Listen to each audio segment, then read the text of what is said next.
By Tuesday midday, the Patriotic Front will officially be an opposition political party after losing the August 12 general election, ending their 10-year reign. According to analysts, history seems to point to the fact that when a ruling party loses power, it ceases to be a force to reckon with. Examples can be cited of UNIP, which lost ground after losing to the Frederick Chiluba-led movement for multi-party democracy (MMD), and the same did happen in 2011 to MMD when it lost power to now outgoing Patriotic Front. Macdonald Chipenzi, a governance expert, now explains if the current opposition is equal to the task in providing checks and balances to the incoming government. There's no formidable political force that can provide the necessary checks and balances effectively, because I think the outgoing ruling party has lost it and it will take time for it to reorganize itself.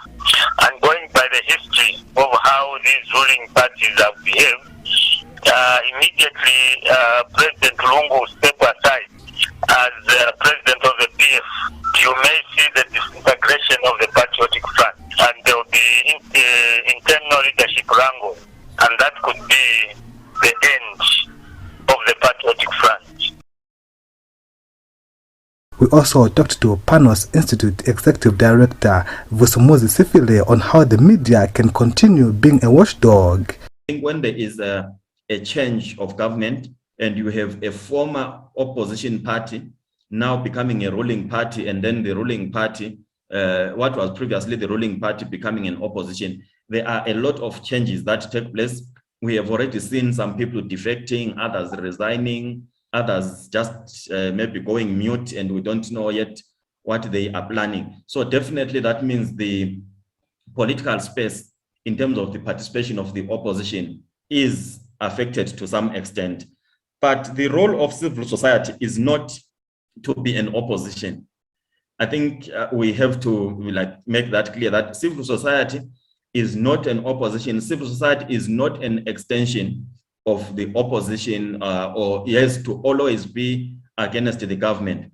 I think for us as civil society, our role really is to provide a platform through which we amplify voices of citizens, through which we highlight challenges affecting citizens, and then facilitate the relevant and timely resolution of those challenges. Conducive media space and right laws enables the media to carry out its mandate, according to Richard Mulonga, a media expert.